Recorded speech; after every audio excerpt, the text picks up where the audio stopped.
Everyone, welcome back to my channel. इस वाली video में मैं डिस्कस करने वाली हूँ अबाउट पॉलीमर चैप्टर। ये चैप्टर बहुत छोटा है, तो क्या करूँगी, पहले मैं इस वीडियो में डिस्कस करूँगी इसके सारे फॉर्मूलाज और थोड़ा थोड़ा इसका कंसेप्ट देखते हुए चलेंगे। In the next video I will discuss all the previous questions जो इस पर्टिकुलर चैप्टर से पूछे गए हैं। तो क्या होता है, ये चैप्टर बहुत छोटा है, विद इन 3 to 4 आवर्स आप इजिली कंप्लीट कर सकते हो इस चैप्टर को। इस चैप्टर को छोड़ना बहुत बड़ी बेवकूफ़ी होगी। अगर हम बात करें नेट नवंबर 2020 जो लास्ट टाइम नेट हुआ था, उसमें आई डोंट रिमेम्बर प्रॉपरली, पर 2 क्वेश्चंस तो आए थे। उनमें से आई डोंट रिमेम्बर कि दोनों ही 2-2 मार्क्स के थे या एक 2 मार्क्स का और एक 4 मार्क्स का। मेरे अकॉर्डिंगली एक 2 का था और 4 का। तो ये चैप्टर्स में बहुत छोटे से फॉर्मूलाज हैं, बहुत कम फॉर्मूलाज हैं। तो उन फॉर्मूलाज के बेसिस पे आपको इतना कोई है नहीं कि बहुत बड़ा कंसेप्ट सीखना पड़ेगा, तो आप इजिली क्वेश्चन जो है वो अटेम्प्ट कर सकते हो। ठीक है, तो स्टार्ट करते हैं सबसे पहले कि मॉलिक्यूल्स पॉलीमर्स होते क्या है। इट्स ए माइक्रो मॉलिक्यूल्स, बहुत बड़े मॉलिक्यूल्स होते हैं। तो सबसे पहले जब हम पॉलीमर की बात करते हैं, हम बात करते हैं डिग्री ऑफ पॉलीमराइजेशन। क्या है डिग्री ऑफ पॉलीमराइजेशन? इसके हम आगे जाके भी काइनेटिक्स के अकॉर्डिंगली भी फॉर्मूला देखेंगे, लेकिन हम अगर सिंपल फॉर्मूला लगाएं तो डिग्री ऑफ पॉलीमराइजेशन क्या होता है, m molecular mass of polymer divided by m। ये क्या है, molecular mass of the monomer. तो आप अपनी नोटबुक्स उठा लें, जो भी फॉर्मूलाज मैं डिस्कस करूंगी right it down in the notebook. मैं पूरा फॉर्मूला एक्सप्लेन करते हुए चलूंगी, ठीक है। तो प्रॉपर्ली इसको लिखें, उसके बाद नेक्स्ट वीडियो को तो पक्का देखना है। अगर आप ये वीडियो देखोगे, नेक्स्ट वीडियो स्किप कर दोगे तो कोई यूज नहीं रहेगा, राइट। तो this is the degree of polymerization. Fine. अब क्वेश्चन सबसे बड़ा हमें प्रॉब्लम आती है कि हमें पॉलीमर का जो है वो मास फाइंड आउट करना होता है। क्या फाइंड आउट करना होता है? मास। तो मास फाइंड आउट करने के बहुत से फॉर्मूलाज हैं। सबसे पहले हम फॉर्मूला बात करेंगे जो मास फाइंड आउट करने के लिए, वो है नंबर एवरेज मेथड। कौन सा? Number average method. तो ये इंपॉर्टेंट है, इन मेथड इनके बेसिस पे क्वेश्चन जो है आ जाते हैं। तो नंबर एवरेज मेथड को हम डोनेट करते हैं MN से, ठीक है। इसको ऐसे डोनेट किया जाता है। तो इसका जो फॉर्मूला रहता है वो क्या होता है, MN। तो नंबर एवरेज मेथड के अकॉर्डिंगली मोलिकुलर मास पॉलीमर का कैसे फाइंड होता है, summation Ni number of monomer into molecular mass of that monomer divide by summation Ni। इसका क्या मतलब है? तो इसका मतलब है लाइक आपके पास पॉलीमर होता है, पॉलीमर में कुछ पॉलीमर की लेंथ बड़ी होगी तो उनका मोलिकुलर मास ज्यादा रहेगा, तो वो 1000 का है मोलिकुलर मास, ठीक है। उसके जैसे कितने पॉलीमर है, पॉलीमर की लेंथ कितनी है, लेट्स से आपके पास उसके जैसे 3 है, ठीक है। उसके बाद आपके पास एक है जिसका मास क्या है 10,000, उसके जैसे कितने हैं 2 है। तो उसके अकॉर्डिंगली हमारे नंबर एवरेज मेथड के अकॉर्डिंगली हमारे पॉलीमर का क्या मास रहेगा, 1000 multiply by 3 plus 10,000 multiply by 2 divide by summation of Ni, मतलब जितने हमारे Ni है 3 प्लस 2। तो ऐसे हम निकाल सकते हैं मोलिकुलर नंबर एवरेज मेथड के अकॉर्डिंगली मोलिकुलर मास, राइट। ये हो गया हमारे पास नंबर एवरेज मेथड के अकॉर्डिंगली। अब नेक्स्ट हम देखते हैं सेकंड मेथड। नहीं, सबसे पहले हम नंबर एवरेज मेथड को किसके अकॉर्डिंगली हम फाइंड आउट करते हैं, इसको हम फाइंड आउट करते हैं बाय यूजिंग विस्कोमीटर। नहीं सॉरी, इसको हम यूज करते हैं, इसको फाइंड आउट करते हैं बाय यूजिंग ऑस्मेटिक प्रेशर। कौन सा प्रेशर यूज करते हैं, osmotic pressure,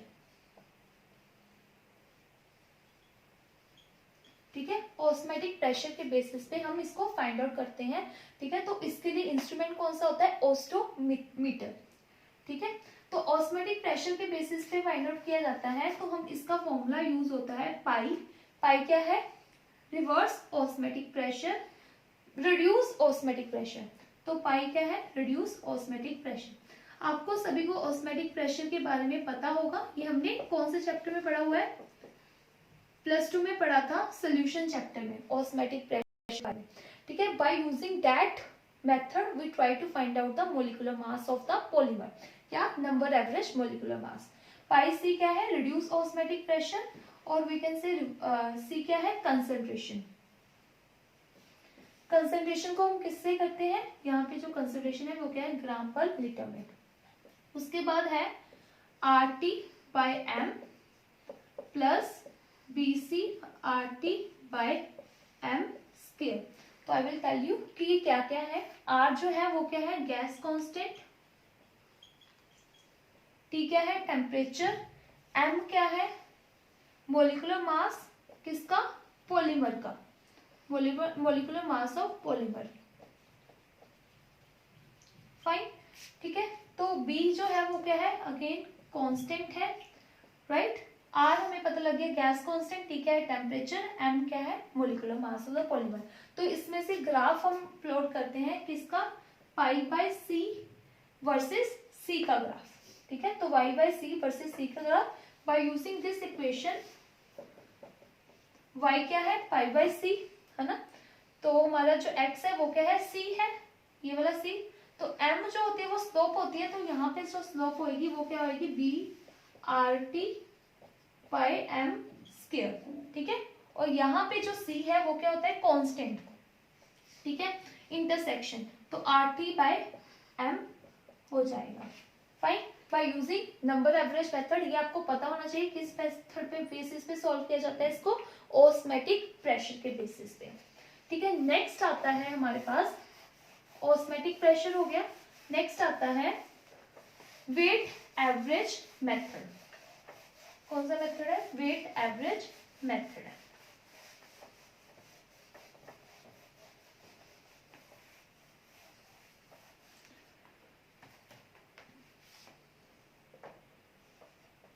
wait average method, weight average method को हम किससे डिनोट करते हैं, MW, ठीक है, इससे करते हैं। तो इसका फॉर्मूला जो होता है वो क्या होता है, summation NI MI square divided by NI MI, ठीक है। तो यहाँ पे हम मास का क्या लेते हैं, स्क्वायर लेते हैं, इंटू करते हैं NI MI।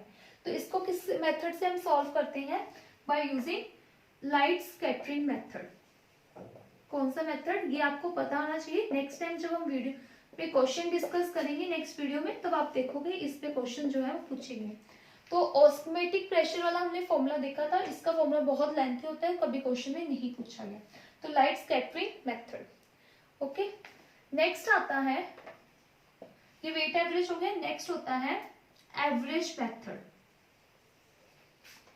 एवरेज जिसको हम बोलते हैं एवरेज मोलिकुलर मास, एवरेज मोलिकुलर मास। इसको हम डोनेट करते हैं एम सेट से। किससे करते हैं, एम सेट से। तो इसका जो फॉर्मूला रहता है वो होता है M set is equal to summation N I, यहाँ पे स्क्वायर है तो यहाँ पे आ जाएगा M I cube divide by N I M I square, ठीक है। तो ये हो गया एवरेज मोलिकुलर। इसको हम करते हैं सेगमेंटेशन मेथड से। कौन सा मेथड, सेगमेंटेशन मेथड, ओके। उसके बाद जो नेक्स्ट है, जो सबसे इंपॉर्टेंट है, नेक्स्ट जो है वो सबसे इंपॉर्टेंट है, वो है विस्कोसिटी मेथड। इस मेथड के बेसिस पे इसको हम डिटेल में करेंगे और इस मेथड के बेसिस पे काफी क्वेश्चन जो है आते हैं, ठीक है। नेक्स्ट है विस्कोसिटी मेथड।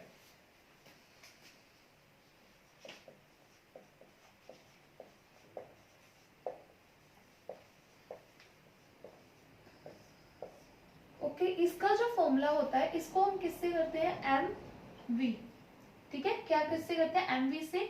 और इसका जो फॉर्मूला रहता है वो होता है summation N I M I N I 1 plus alpha और 1 बाय अल्फा, ठीक है। अल्फा जो होता है वो क्या होता है, कांस्टेंट, क्या रहता है, कांस्टेंट रहता है।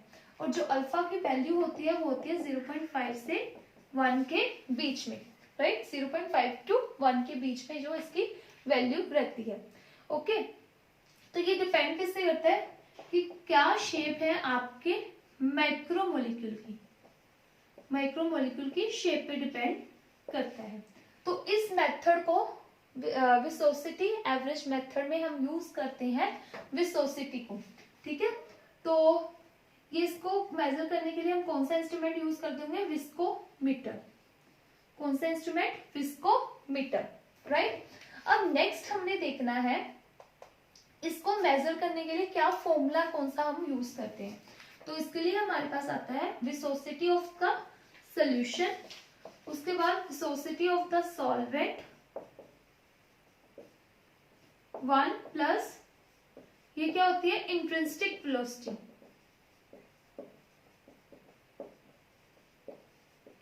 ठीक है। यहाँ पे concentration plus some other terms, okay. तो इस फॉर्मूला के बेसिस पे हम फाइंड आउट करते हैं विस्कोसिटी, और उसके बाद हम फिर फाइंड आउट करते हैं क्या, मोलिकुलर फॉर्मूला। क्या फाइंड आउट करते हैं, mv की वैल्यू को फाइंड आउट किया जाता है। तो अगर मैं इसको खोल के लिखूं तो इस पे बहुत सारे क्वेश्चंस आते हैं, ये बहुत इंपॉर्टेंट है। तो इस बार जो पेपर में क्वेश्चन आया था वो भी इस फॉर्मूला के बेसिस पे ही आया था, राइट। तो यहाँ पे n सोल्यूशन बाय n, या सोल्यूशन की होगी, ये सॉल्वेंट की होगी, ठीक है। उसके बाद 1 plus intrinsic viscosity into concentration, ठीक है। ये मैं इधर ले जाती हूँ, solvent -1 divided by concentration is equal to intrinsic viscosity, fine.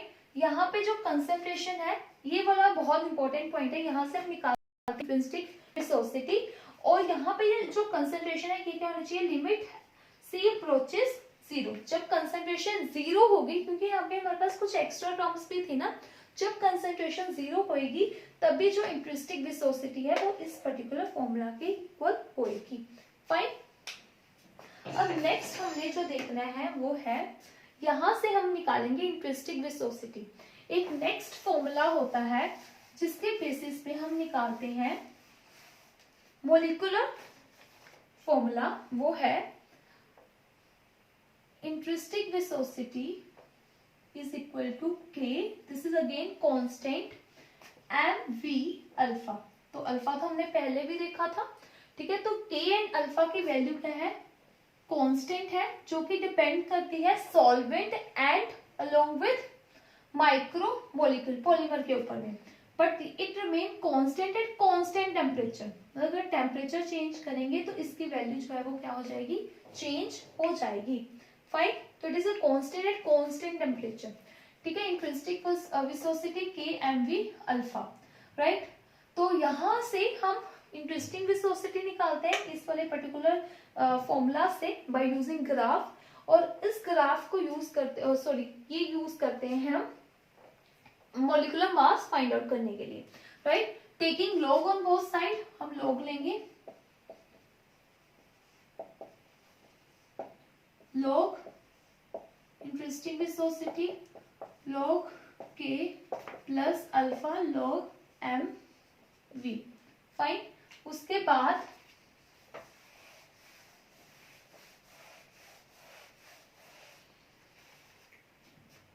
हम ग्राफ ड्रॉ करेंगे, log intrinsic viscosity, then we can say by using this equation, इसको हम एक्स एक्सिस ले लेंगे, राइट।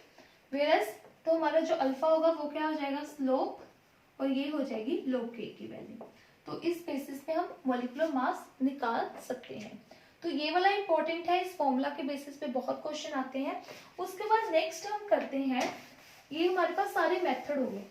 अगर हम इन चारों में से सबसे सही मेथड कौन सा है, या सबसे ज्यादा मॉलिक्यूलर मास किस मेथड से आएगा, ये हम फाइंड आउट करते हैं। मॉलिक्यूलर मास कौन सी, by using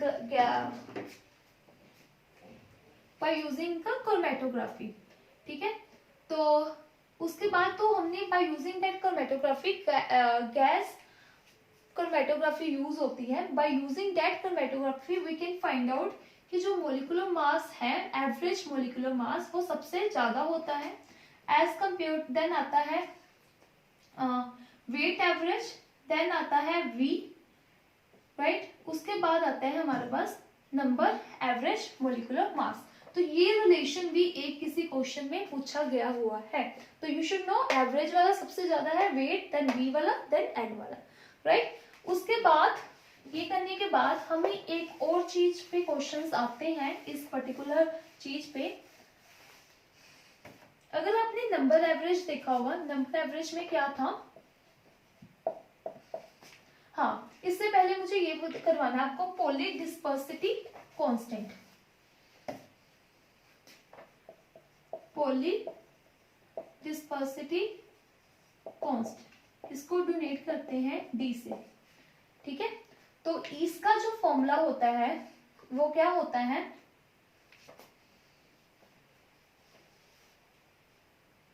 wait average molecular mass divided by number average molecular mass, ठीक है। अगर दोनों, अगर ये 1 आ जाए तो मतलब आपका जो पॉलीमर है वो क्या है, मोनो डिस्पर्स है, ठीक है। मोनो डिस्पर्स मतलब उसमें एक ही तरह के पॉलीमर है ज्यादातर, ठीक है। तो MW/Mn इसका फॉर्मूला आता है, ठीक है। अगर 2 आ जाए तो बाय डिस्पर्स, ऐसे ऐसे। तो इस फॉर्मूला का क्वेश्चन कैसे आता है, तो MW को हम कैसे लिख सकते हैं, Mn का क्या फॉर्मूला था, summation NI/Mi divide by Ni, इसको हम डोनेट करते हैं M से, ठीक है। किससे डोनेट किया जाता है, M से। उसके बाद अगर मैं MW का फॉर्मूला लिखूं वो क्या था, NI/Mi square divided by NI/Mi। Basically Ni को इग्नोर किया गया है, तो इसको हम डोनेट करते हैं M स्क्वायर अपॉन M से, ठीक है। तो इसको करते हैं M से, इसको बेसिकली इसको इग्नोर किया गया है, यहाँ पे M है तो M स्क्वायर, यहाँ पे M है। तो इसके अकॉर्डिंगली हमारा जो D है वो क्या हो जाएगा, MW जो है वो क्या है, M स्क्वायर बाय M, तो यहाँ पे लिख दो,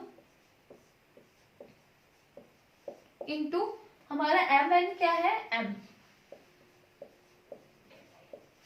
ठीक है। तो हमारा ये मिलके क्या बन जाएगा, इस पे भी क्वेश्चन जो है वो आया हुआ है, तो मिलके हम इसको ऐसे लिख सकते हैं, इसके ब्रैकेट के अंदर स्क्वायर आएगा, इसका ब्रैकेट से बाहर स्क्वायर आएगा, तो we can write in this manner, ये क्वेश्चन आया हुआ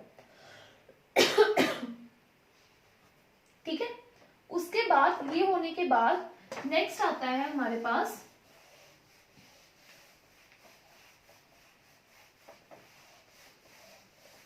ये वाला भी इंपॉर्टेंट कंसेप्ट था, इसको भी आपको अच्छे से पता होना चाहिए। उसके बाद हमने करना है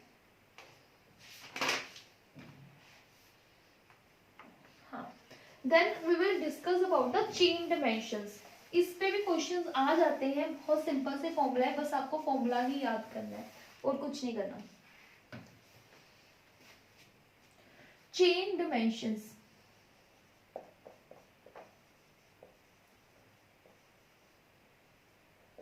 सबसे पहले आती है कंट्योर लेंथ।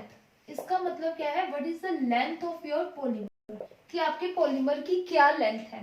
तो इसका जो फॉर्मूला रहता है वो होता है n number of monomer into l, जो भी लेंथ है n into l।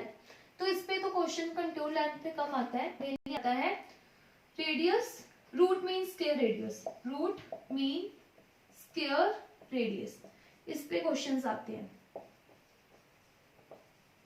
Root mean square radius, इसको हम डोनेट करते हैं RMS।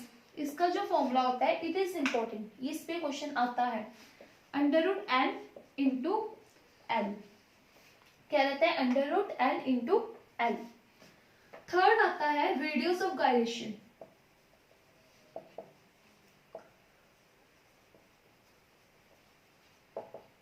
क्या होता है, रेडियस ऑफ गायरेशन। इसका क्या फॉर्मूला रहता है, RMS अंडर रूट 6, जो हमारा RMS होगा जो कि ये था अंडर रूट 6, ये इसका फॉर्मूला रहता है, राइट। उसके बाद फोर्थ आता है जिसको हम रेडियस भी बोलते हैं और एवरेज डिस्टेंस भी बोलते हैं, क्या बोलते हैं, एवरेज डिस्टेंस भी बोलते हैं। इसका क्या फॉर्मूला रहता है, इसको हम डोनेट करते हैं आर से ऐसे। इसका क्या फॉर्मूला रहता है, 8/3 pi into √n into L. ठीक है, फिर फिफ्थ आता है, ये आपको सारे याद होंगे, मोस्ट प्रोबेबल डिस्टेंस। ठीक है, मोस्ट प्रोबेबल डिस्टेंस, इसको हम डोनेट करते हैं आर एमपी से, और इसका फॉर्मूला रहता है 2/3 इंटू एन इंटू एन।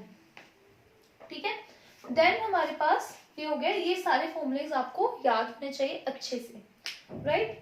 उसके बाद हम इंपॉर्टेंट करते हैं polymerization in the form of kinetics. I don't remember मैंने वो क्वेश्चन करवाया था या नहीं करवाया था, इसको अच्छे से कर लेना, इन दोनों पे क्वेश्चंस आते हैं, हम डिस्कस भी करेंगे in the next video.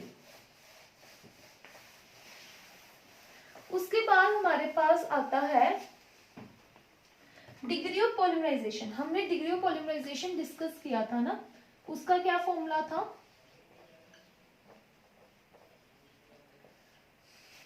Mass of the polymer divide by the mass of the monomer, right, यही फॉर्मूला था ना, molecular mass of the polymer.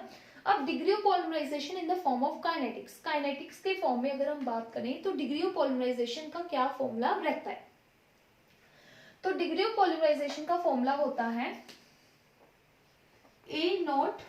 इस पे क्वेश्चंस आते हैं, इस फॉर्मूला पे बहुत क्वेश्चंस आए हैं, तो I will try to discuss question on this formula also. concentration of the reactant, initial concentration of the reactant and the concentration of reactant at time t, तो इसको बोलते हैं हम डिग्री ऑफ पॉलीमराइजेशन, राइट। इसका हम formula drive करते हैं हमारे पास A है, A जो है वो चेंज हो रहा है B में, ठीक है, A जो है, सॉरी,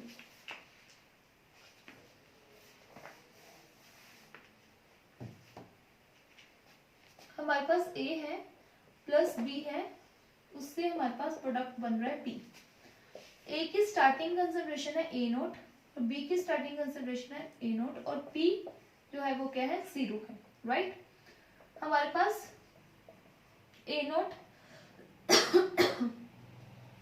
ये हमारे पास X बन गया, तो हमारे पास A कितना रह जाएगा, A0 बाय माइनस X रह जाएगा, जिसको हमने डोनेट कर दिया किसके साथ, A T के साथ डोनेट कर दिया, राइट। द सेम वे ये भी हमारे पास कितना रह जाएगा, A0 माइनस X, जिसको हमने डोनेट कर दिया A T के साथ,